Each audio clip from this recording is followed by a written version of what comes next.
Mais uma vez, bom dia a todos, a paz do Senhor Jesus Cristo. Vamos abrir nossas Bíblias no livro do Gênesis, Gênesis capítulo 26. Gênesis capítulo 26, do verso 24 em diante. Gênesis 26, do verso 24 em diante. E o Senhor apareceu-lhe na mesma noite e disse: Eu sou o Deus do teu pai Abraão, não temas, porque estou contigo, e te abençoarei, te multiplicarei a tua descendência por amor do meu servo Abraão. Então Isaque edificou ali um altar e invocou o nome do Senhor. Ele armou ali a sua tenda e os seus servos cavaram mais um poço. Então Abimeleque veio de Gerar para encontrá-lo com Alzate, seu amigo, e Ficol, chefe do seu exército. E Isaque perguntou-lhe: Por que vieste encontrar-me, visto que me tratastes com hostilidade e me expulsastes? Eles responderam: Temos visto claramente que o Senhor está contigo. Pelo que dissemos: façamos agora um juramento entre nós e ti. Vamos fazer uma aliança contigo. Tu não nos farás mal, assim como nós não te tocamos, mas te fizemos somente o bem e te deixamos ir em paz. Agora tu és o bendito do Senhor. Então Isaque ofereceu-lhes um banquete, e eles comeram e beberam.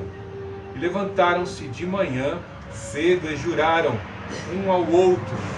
Depois Isaque os despediu, e eles se despediram dele em paz. No mesmo dia, os servos de Isaque vieram e deram-lhe notícias acerca do poço que haviam cavado, dizendo-lhe: Achamos água. E ele deu ao poço o nome de Seba. Por isso, até o dia de hoje, o nome da cidade é Berseba. Deus Altíssimo, Deus de amor, Deus de poder, nós te louvamos, te exaltamos, te engrandecemos, te glorificamos. Senhor Jesus Cristo, visita-nos neste momento. Derrama a unção da saúde sobre a minha vida, sobre a minha consciência, sobre os meus sentidos. Ora, vem pautar e nortear, Pai Santo, para que eu possa pregar a Tua palavra, instruir, Pai Santo, os Teus filhos que aqui se encontram, instruir aqueles que nos assistem, Pai Santo, assiduamente pela plataforma do YouTube e na plataforma social. Em nome do Senhor Jesus Cristo, Pai, afasta toda a incredulidade, toda a dureza de coração, toda a resistência à Tua palavra. Em nome do Senhor Jesus Cristo, que toda a força opositora das trevas parte em retirada. Em nome do Senhor Jesus Cristo, visita-nos com poder nessa manhã, Senhor Jesus. Afasta todo o mal. Abençoe as nossas vidas, abençoe a nossa casa pessoal, nossas famílias, Pai Santo, em nome do Senhor Jesus Cristo. Toma as nossas vidas e as nossas fontes de renda, Pai, em nome do Senhor Jesus. Nos faça prosperar soberanamente, Pai, te pedimos, em nome do Senhor Jesus.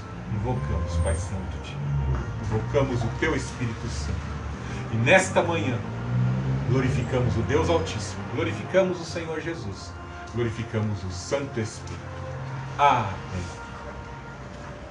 Família é um negócio complicado. Os dilemas, as fases em que vivemos com determinadas pessoas da nossa família. E quando vemos o nosso Deus escolher a família de Abraão, de Isaque, de Jacó, esses dilemas, esses conflitos, essas dificuldades nos tornam explícitas pela narrativa que Moisés nos trouxe aqui no livro de Gênesis, para demonstrar que as famílias, e com alguns membros das nossas famílias, nós temos que ter muita cautela, temos que ter mais toque.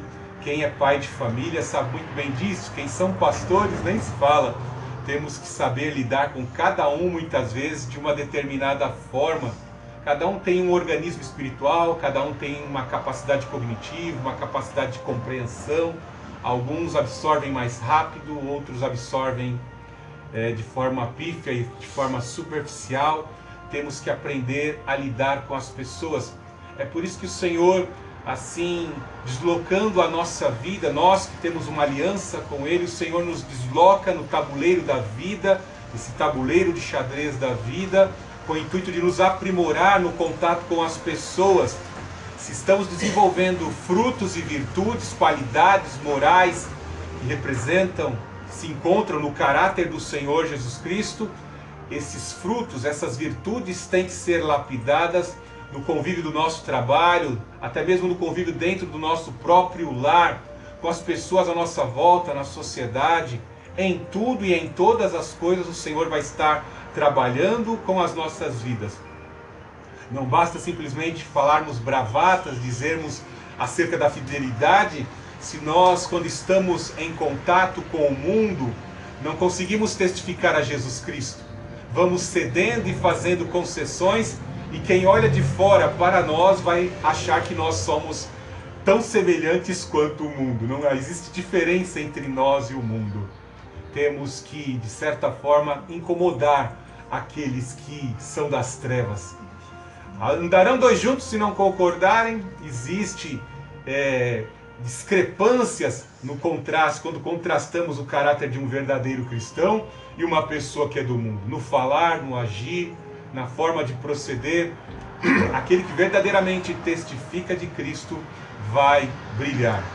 Algo de maravilhoso que tudo isso que eu acabei de dizer fica presente na vida de Isaac, quando ele invoca o Senhor, ele clama ao Senhor, e ele abre mão de se vingar, porque se tornou poderoso, e coloca essa vingança sobre as mãos do Senhor, para que o Senhor assim proceda com os seus inimigos. A palavra de Deus nos instrui a nós, cristãos, que nós devemos proceder da mesma forma. A mim pertence a vingança. Nós não devemos, em hipótese alguma, amaldiçoar aqueles que nos perseguem, aqueles que desejam o mal para as nossas vidas. Automaticamente, quando colocamos esses nomes, essas vidas diante da fogueira santa do Senhor, em clamor e intercessão, o Senhor efetua justiça. Um por um dos inimigos de Davi caíram por terra, um por um dos inimigos de Moisés, e assim sucessivamente os inimigos da igreja, todos eles foram punidos. Ninguém, grandes e pequenos, ninguém passará nesta terra de forma a não receber a justiça e o juízo de Deus. O nosso Deus efetuará justiça. Se não fosse assim, ele não poderia se chamar de justo juiz. O juiz perfeito, onde não tem propina, não tem conluio e nem aliança política, é o Deus Altíssimo. Ele é fogo consumidor. Ele é amor, quer que todos venham pelo amor. Mas ele também é fogo consumidor para aqueles que são persistentes e resistentes ao Espírito Santo e não obedecem à palavra de Deus. Vejamos que neste capítulo 26 está em andamento o grande projeto de Deus, um projeto de salvação que se inicia no núcleo familiar. O chamado de Abraão, o chamado de Isaac, o chamado de Jacó e a sua família e os seus descendentes, que se estendem até os dias de hoje na igreja do nosso Senhor Jesus Cristo, é um projeto de salvação. A salvação tem que começar primeiramente nas nossas casas pessoais, na nossa vida pessoal, se estender aos membros da nossa família, se estender ao bairro onde moramos, à cidade, assim sucessivamente. Ide por todo o mundo e pregai o Evangelho a toda a criatura. O Evangelho consiste em nós testificarmos a Cristo e pregarmos a sua palavra. Essa é a primazia da igreja de Cristo. Ter comunhão com o Senhor Jesus Cristo e confessar diante do mundo que Ele é a esperança, que Ele é a ressurreição e a vida, que a salvação só existe nele. Ele é o único caminho, a verdade e a vida. Dá-se a entender, nessa época, de uma forma bem anedótica, satírica, de que não existia uma Bíblia naquela época. O que existia era uma lei, uma tradição oral, e havia uma necessidade do próprio Deus em pessoa, ou por meio dos seus anjos, dos seus emissários divinos, né, suas criaturas, estar ali tecendo orientações, tecendo ali informações, tecendo ali promessas, para fazer aquele que estava agregado ao plano de salvação poder estar vivenciando, se orientando, se caminhando na presença do Senhor. Fiz questão de começar o texto da leitura inicial com o texto no verso 26:4. E o Senhor apareceu-lhe na mesma noite. O Senhor fala com seus servos por meio de sonho. O Senhor fala com seus servos em visões, em cristofanias. De diversas formas o Senhor fala. Nos dias de hoje nós temos que buscar ao Senhor, encontrar na nossa agenda um momento ali para falarmos com Deus e Deus possa falar conosco.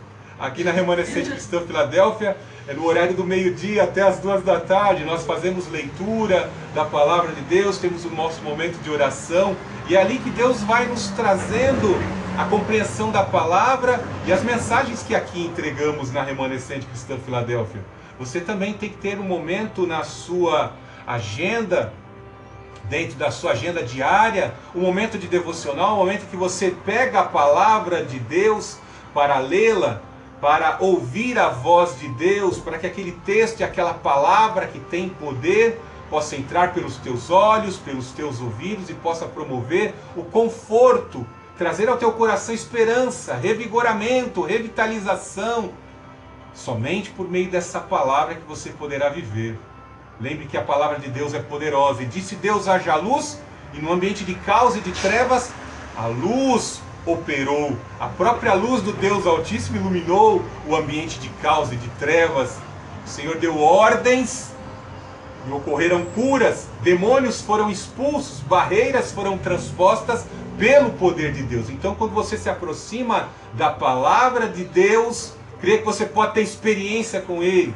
E essa palavra que Deus emite por meio das Escrituras Sagradas vão promover libertação, emancipação, vão prover soluções no mundo e muitas vezes onde fomos colocados em armadilhas nessa vida. Caímos em situações um tanto que perigosas, onde corremos risco de morte. O Senhor traz vida com a sua palavra, o Senhor traz ressurreição. Vejamos que Isaac está cumprindo. Isaac se destaca dentre os patriarcas na dispensação patriarcal por ser um pacificador, um homem pacífico, e onde Deus pôde, de certa forma, demonstrar na vida dele todo um cuidado e o cumprimento das promessas. Assim como ele abençoou o seu pai Abraão, Isaac também estava sendo próspero, estava sendo abençoado. Havia um processo de construir, um projeto de construir uma grande nação. E eles, esses heróis da fé, os patriarcas, trouxeram grandes ensinamentos para a nossa vida. Veja como nós, assim como Isaac, passamos muitas vezes por momentos de crise. Lá naquela época nós vemos que mesmo Isaac tendo uma visão de Deus, tendo conversado com Deus, ele não foi isento de passar por crises.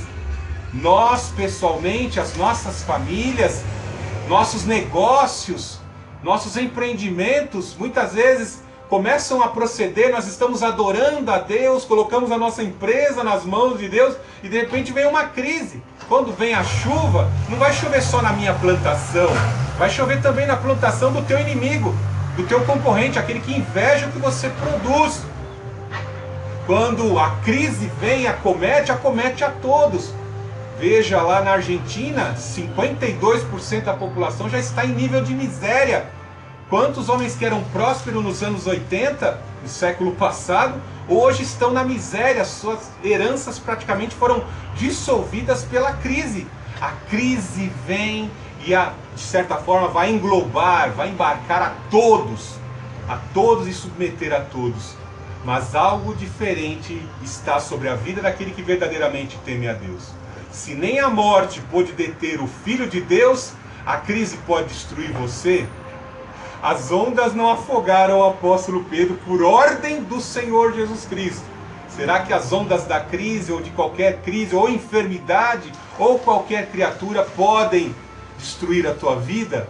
Nós temos o maior de todos. Se estamos alinhados com o maior de todos, não tem batalha perdida, pois até na morte nós vencemos. Até na morte nós vencemos. Veja no verso 26:1. Sobreveio à terra uma fome, além da primeira ocorrida nos dias de Abraão. Por isso Isaac foi procurar Abimeleque, rei dos filisteus, em Gerar. Existe uma ordem de Deus para que eles não saíssem da terra prometida e se mantessem na terra que foi demarcada pela peregrinação de Abraão. A crise veio e assustou Isaac. A crise veio, como veio no período de Abraão também. Abraão teve um momento que vacilou e foi para o Egito lá. O Egito estava em prosperidade, visto que a economia do Egito se sustentava na irrigação do rio Nilo. Então havia muita prosperidade lá e as notícias eram espalhadas de boca a boca, de ouvido a ouvido. E chegou a, vamos para o Egito, que no Egito lá o Deus Nilo está abençoando o Egito, vamos para lá. Às vezes, em épocas de crise, a gente ouve algumas informações um tanto que erradas, de deuses desse século que trazem provisões. Vamos por esse caminho aqui, que é um atalho para a prosperidade, é uma oportunidade de negócio em época de crise. E não era algo bom. A gente viu na história de Abraão lá que não foi algo bom, né? Algo bom para Abraão ter migrado para o Egito, né? Pôs em risco até o projeto de Deus, pois sua mulher foi cobiçada e foi parar ali na casa de Faraó. O Senhor açoitou a casa do Faraó e libertou a Sarai. Então veja aqui que Isaac, da mesma forma como houve uma crise na época de Abraão, também houve uma crise na época de Isaac. As crises vêm. Olhamos para os nossos pais e vemos isso. Eu me lembro muito bem, uma vez eu acordei 4 horas da manhã, eu me acordava cedinho para ir para a escola, né? 7, 6 horas da manhã. Mas aquele dia eu acordei cedo, 4 horas da manhã, e vi meu pai se aprontando para o trabalho. Como um guerreiro, meu pai estava ali se arrumando para trabalhar. Na época ele trabalhava como chefe de segurança lá no Banco Itaú, na Rua Boa Vista, ali no centro de São Paulo. Mas ele acordava ali de manhã cedinho, né? Aquela cena comovente, me encheu até os olhos de lágrimas de ver meu pai como um guerreiro, acordando cedo para ir trabalhar, para conquistar o pão, né? E bem assim, nós vemos, assim como meu pai passou certas dificuldades, eu também já passei dificuldades na vida. E eu te digo uma coisa, que as dificuldades que vieram com meu pai, semelhança às dificuldades que vieram de encontro à minha vida em épocas de crise econômica, graças a Deus eu tive o privilégio de ter a visão de Deus em meio às crises que vieram à minha vida. Se Abraão prevaleceu na crise, crendo e temendo a Deus, bem assim, nós, como Isaac, temendo ao Senhor, o Senhor vai aparecer, o Senhor vai trazer milagres, o Senhor vai fazer prosperar. Em época de crise nós vamos ver o milagre de Deus. Tive vários testemunhos de como o Senhor, em épocas de crise, pôde prover milagres em minha vida. Veja que ele vai para a região aí do Abimeleque, alguém que também tem um nome semelhante, era uma dinastia, né? O mesmo Abimeleque que cobiçava a Rebeca, que cobiçou a mulher de Isaac, o tetaravô dele, o bisavô dele também cobiçou a Sarai, né? Cobiçou a mulher de Abraão, né? Uma semelhança incrível, né? As pessoas que são do mal sempre vão agir da mesma forma em diversas fases da história. É muito semelhante quando olhamos as maldades praticadas no passado e as maldades praticadas hoje, né? Hoje só muda o RG e a foto, mas as intenções gananciosas, invejosas, inescrupulosas são semelhantes ao longo da história, porque a história é vivenciada, é agida por meio de homens, né? Com a influência do espiritual. O espiritual sadio, benéfico de Deus e a influência dos demônios fomentando a humanidade para as ações perversas. Veja no verso 2: E o Senhor apareceu-lhe e disse: Não desças ao Egito. Como Deus falou para Abraão, falou para Isaac também: Habita na terra que eu te disser. Fica vivendo nesta terra e serei contigo e te abençoarei. Porque darei todas essas terras a ti e aos teus descendentes. De ti confirmarei o juramento que fiz a teu pai Abraão. Multiplicarei a tua descendência como as estrelas do céu, e a ela darei todas essas terras, e todas as nações da terra serão abençoadas por meio dela. Veja, como eu falei alguns instantes atrás, que não existia a Bíblia, mas existia a própria orientação de Deus, existia uma lei oral, ou seja, os preceitos de santidade, as orientações de obediência eram transmitidas pelo próprio Deus aos seus filhos, aos seus agentes escolhidos, e os pais tinham incumbência nos seus clãs, na sua família, estarem orientando. Talvez você percebeu que eu não li o verso 34, o verso 34 do capítulo 26 do Gênesis, porque mostra um problema familiar. Nós vemos aí um Isaac prosperando em época de crise, recebendo manifestação de Deus, aparições de Deus, orientações de Deus, mas ele tem um ovo de serpente dentro de casa. Existe alguém que não está, de certa forma, alinhado com o projeto de salvação de Deus. Isaac tinha 2 filhos, o Esaú, que era o primogênito, e o Jacó. Mas por um lado vemos no caráter de Esaú um caráter negligente, um caráter relapso com as coisas de Deus. Com certeza Isaac ficava emocionado por ter as visões e a orientação do próprio Deus, mas o Esaú não estava nem aí, como aquele filho mimado, que faz tudo da forma que bem entende, sai com quem quer, não estava alinhado com o projeto de salvação de Deus. Como eu acabei de dizer, as orientações para portar-se, para o agir, para o proceder da família, era passado de pai para filho. Com certeza o bisavô, né, passou para o Esaú, né? Passou para o Isaac: eu não quero que o meu filho Isaac se case com as mulheres pagãs dessa terra, porque existe um projeto de salvação sobre as nossas vidas. As mulheres têm que ser selecionadas, têm que viver vida pura, de obediência, submissão ao marido. Tem uma série de orientações baseadas nessa lei oral que era transmitida de pai para filho. Mas veja o que o Esaú fez, né? O Esaú aí tomou 2 mulheres pagãs. Ele, como primogênito, o cordão, a linhagem de salvação passava pelo Esaú. Mas o que ele fez? Escolheu 2 mulheres pagãs, a Judite e a Basemate, está no verso 34 aí. Como concluir um projeto de salvação quando uma pessoa não está alinhada? Deus vai levantar outro, é bem provável. Quando Deus viu o seu povo em pecado e imoralidade, cultuando Deus cabeça de boi, ele falou a Moisés: vou levantar de você um novo povo, vou construir uma nação por meio de você, Moisés, porque o povo que eu resgatei, o povo que eu salvei, quer voltar para os deuses, continua com o Egito dentro de si. Então veja aqui que o Esaú não está preocupado com o Deus Santo de Israel, está preocupado ali em satisfazer a sua carne. Seu Deus era o sexo, seu Deus era o seu ventre, a sua gulodice, né? Tanto é o desprezo que ele tinha para com as coisas de Deus, que ele troca a primogenitura dele por um prato de lentilhas. Como era egoísta, como era negligente, como era relapso para com as coisas de Deus. E isso serve para as nossas vidas. Você tem o privilégio de, mesmo com lutas e dificuldades, como Isaac está numa época de crise, e você está na casa do Senhor, você está em região celestial. E é terrível a vida de murmuração, de ficar se queixando diante de Deus, achando que Deus administra o mundo com injustiça, né? Pode levar você a perder essa linhagem, perder esse elo de ligação com a salvação. E como Esaú, nem com choro, só tinha remorso, mas não tinha arrependimento, né? Queria a vingança com Jacó, né? Perder a salvação, como disse o escritor de Hebreus. Não adianta com choro, isso aí é lágrima de crocodilo, né? Perdeu. Não adianta ter remorso, tem que haver remorso e arrependimento sincero diante de Deus. Então veja aqui as orientações, as promessas são passadas para Isaac, para que ele mantesse o seu coração firme. Se nós não lermos todos os dias a palavra de Deus, é bem provável que nós vamos no processo, na trajetória da nossa vida, sofrendo contaminações. O mal vai entrando de alguma forma. É brechinha que nós damos, nós acabamos trazendo complicação para as nossas vidas.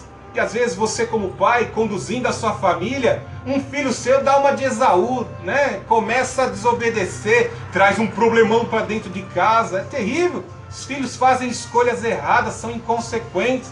Nós temos que estar orientando, às vezes até assistindo um programa de televisão, né?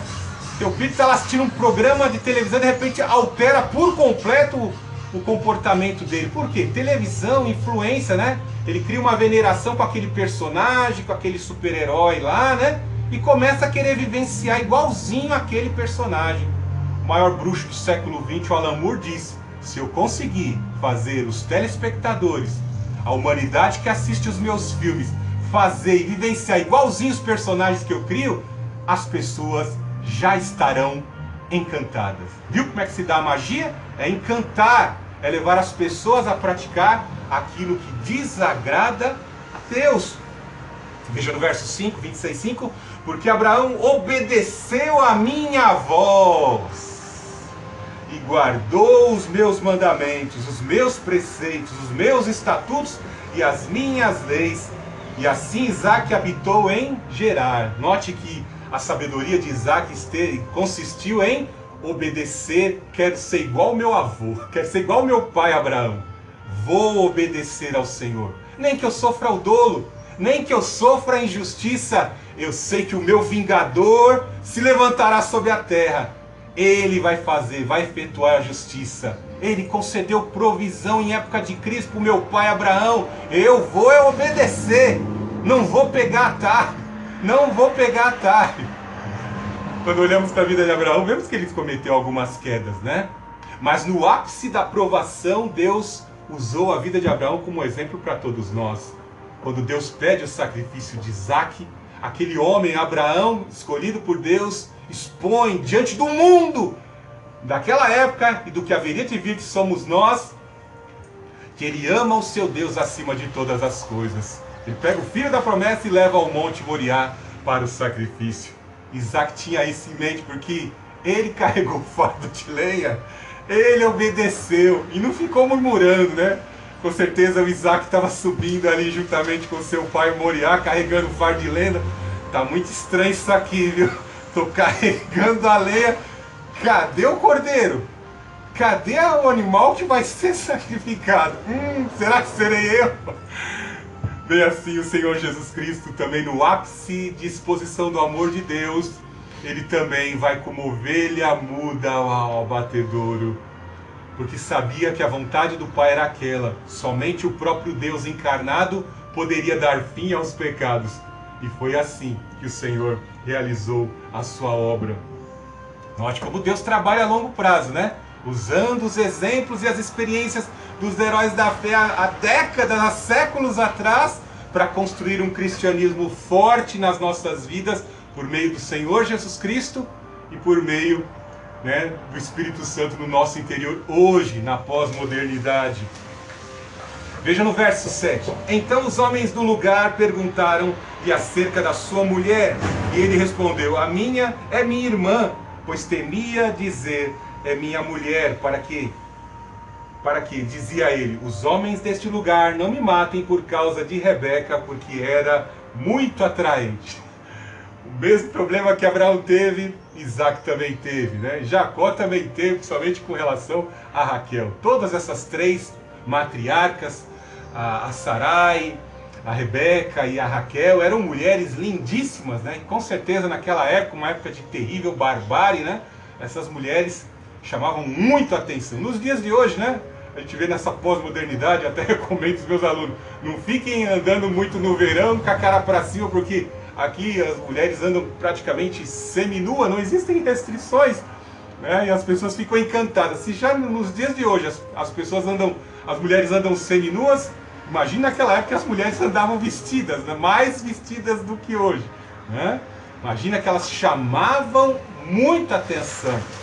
E Isaac sabia, né, por ter uma mulher tão bonita, que Rebeca poderia implicar numa chacina dentro da sua casa. Homens ali, fortemente armados, poderiam entrar dentro da sua casa, matar a todos e raptar a Rebeca. Aí ele mente, né? Ele comete o mesmo erro que Abraão. E é algo terrível, porque devemos entender que a família que Deus chama, Deus quer consagrar. Somos raça eleita, sacerdócio real, nação santa, povo escolhido do Senhor.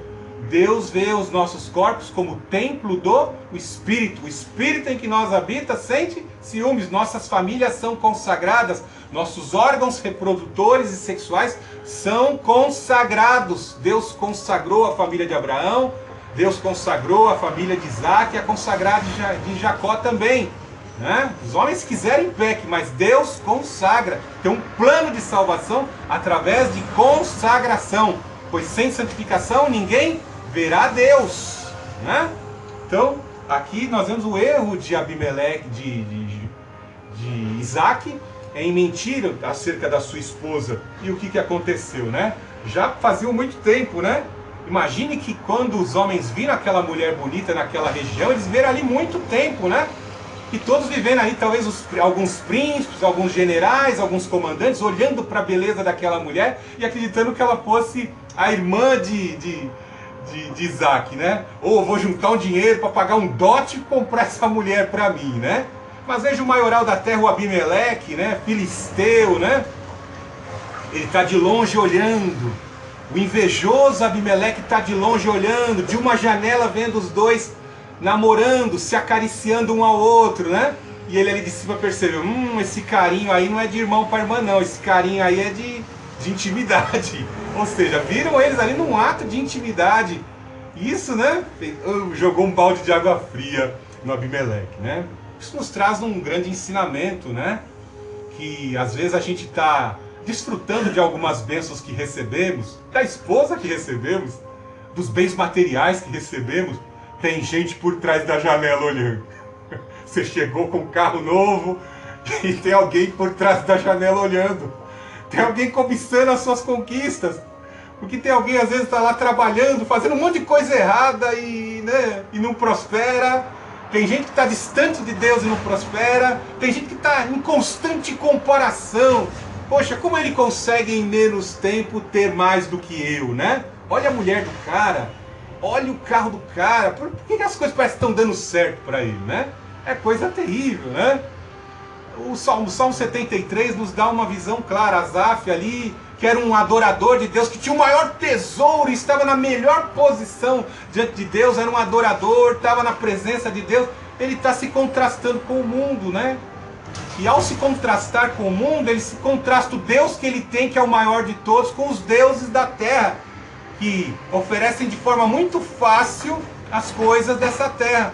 Basta entrar em algumas confrarias secretas que a pessoa começa a enriquecer rápido. Eu conheço algumas pessoas que fizeram alianças em confrarias secretas e enriqueceram num curto prazo. O mundo dos negócios, o cara bombou, né?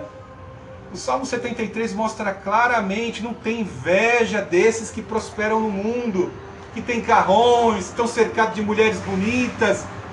Deus já fala ali no Salmo 73 qual é o destino das pessoas que vivem a vida dessa forma. Destruição eterna. Nós temos que aprender a viver com Deus. Paulo fala na carta a Timóteo sobre vida de contentamento. E temos que aprender a viver contentados com aquilo que temos e somos. Se entregamos a nossa vida ao Deus Altíssimo, temos que nos submeter ao seu propósito. E o propósito de Deus muitas vezes envolve passar pela crise, por alguns problemas familiares, por algumas dificuldades, por perdas, ter que sacrificar o Isaac no Monte Moriá, tá? Em fases da vida, Deus vai exigir algumas coisas